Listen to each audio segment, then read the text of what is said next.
thanks for coming back to my channel. Really appreciate you being here. So hopefully you've been enjoying the series so far. I've been having an absolute blast. All of it's been compliments of Dudley from National Association of Gun Rights. So these are his private collection, and we're just having so much fun. So third up in the roster is the PPsh. I forget what the actual name for it is, but that's what I was called in World at War, not Modern Warfare, the opposite of modern. So World at War, this was one of my go-to guns. It was just an absolute pleasure to run around with and just like bullet vomit on the enemies, whatever. So I don't know how fast this actually shoots in real life, but we're about to find out.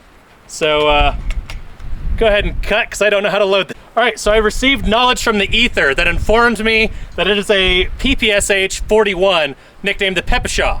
So this is super sketch and kind of scary. I'm not normally nervous shooting guns, but being an open bolt, as soon as this comes forward, it goes bang. So, gonna see how this goes. So, all right, we're gonna try a White Claw penetration test.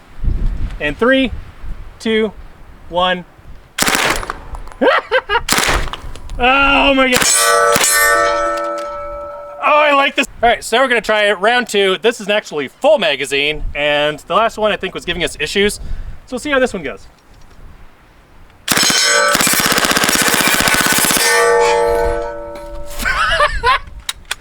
Oh, that's great. Oh, that's great. I liked it. That brass was hot. So it popped straight up, came straight back down onto my arms. So a little warm, but you know, it's still fun. All right, I know I'm not a white girl, but I like to demolish White Claws too. Brandon, this is for you. Up, up.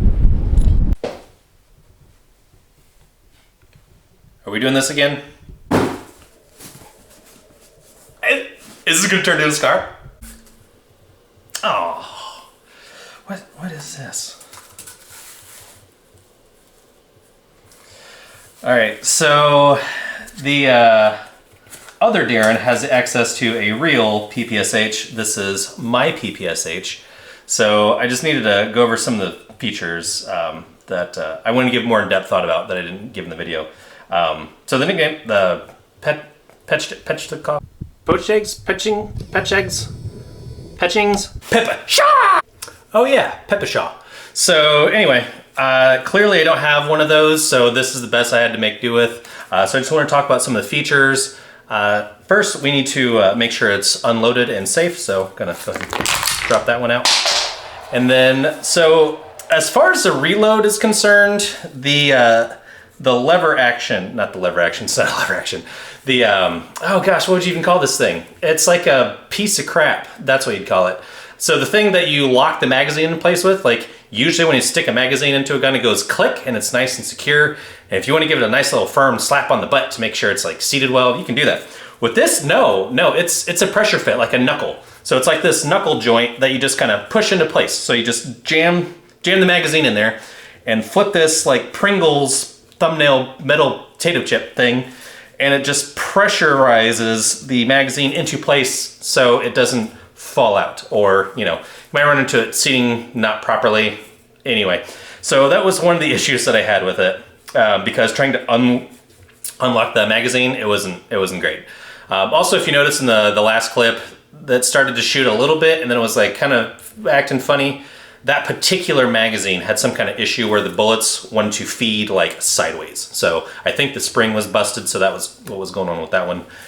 As far as the trigger goes, trigger felt good, trigger felt fine. Although some people that drink a lot of wine are really into like the subtleties of the wine or the bourbons or whatever. I'm not that. A trigger is a trigger. It felt good to shoot, and I just kind of went with that. Another interesting aspect of the PPsh is that when it's shooting, the blowback system has basically a fountain of brass shell casings, which is kind of neat and all, except it comes straight back down, and sometimes when the bolt closes shut, it will slam a shell casing in between the firing chamber and the bolt itself. So it basically locks the bolt. So you have to empty or open the bolt and then pull out the brass casing, and you can't just let the bolt go because then you'll double feed, and that's a worse jam. So then you have to release the mag, pull the magazine out, and it's stupid. It's stupid design. It's an open bolt system. So the bolt carrier, what happens is it will close forward. When it slams forward, it fires around, and the recoil will push it back, And if the trigger is continuing to be held, it will continue to slam forward and it'll keep firing rounds. That's how an open bolt system works. The safety on this particular one is basically this little thumb thing that sticks out on the tip, and it goes from basically this position, which is safe, to this position. And it's just this little slider that's really hard to tell, and there's no indication if it's on safe or if it's not. So earlier when I was like, yeah, this gun makes me nervous, and I don't usually get nervous about firearms, that's because I was afraid that as soon as I let go of the charging handle, it was gonna slam forward and fire around when I was not ready for it to. Also, I didn't ever know if the gun was safe or not. So that made me a little apprehensive. Turns out I was being a little overly worried for no good reason. The gun fired just fine. So anyway, the other big thing that was a bit of I guess a shock for me, is the gun just didn't feel powerful. I'm not sure if that's just because I usually prefer higher caliber rounds, and it's a 9mm or what was going on there. But the biggest reason why I wanted to shoot the PPsh is because way back in the day, I used to play Call of Duty World at War with some really good friends of mine. One of them would always run with the PPsh, and I would also commonly run with the PPsh as well. And back then, it was basically like the Chris Vector of the World at War game. So if you're not familiar with the Chris Vector, I do have a video on that one. I can link the description below, and I talk about like how the recoil system works, how the gun lines up, all that kind of stuff. So the PPsh, it felt like it was dropping bullets sideways out of the gun. And there are times when like I felt like I wanted to stick my hand out in front of it to see like, is this actually powerful or what? And it was hard for my brain to wrap my head around the threat of it. So it was devastating for a Whiteclaw penetration test. Thank you, Brandon Herrera, for that.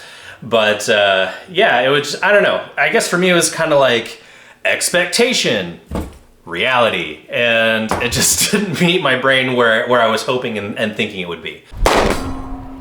All right, so I definitely liked the Chris Vector the best of the three so far. This is a fun little peach. I really dig it. Even if it is Soviet communist garbage, but still fun. So anyway, that's all I got for this time. Check out the next one. We're gonna be shooting another sub gun. Until then, as always, stay classy. See you then.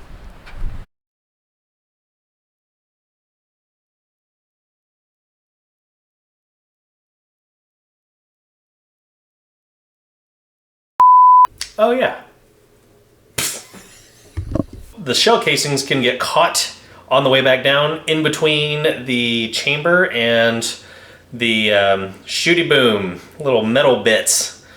It's called the, oh, I should stop doing that. Called the, what is it called? I was just talking about it. Oh my gosh, I'm just talking about this thing. It hits and makes the bullet go boom. Blowback system. All right, thank you so much for coming back to my YouTube channel. I really appreciate you being here. So if you like the series so far, it's been compliments of Dudley from National, or, God, fuck, son of a bitch.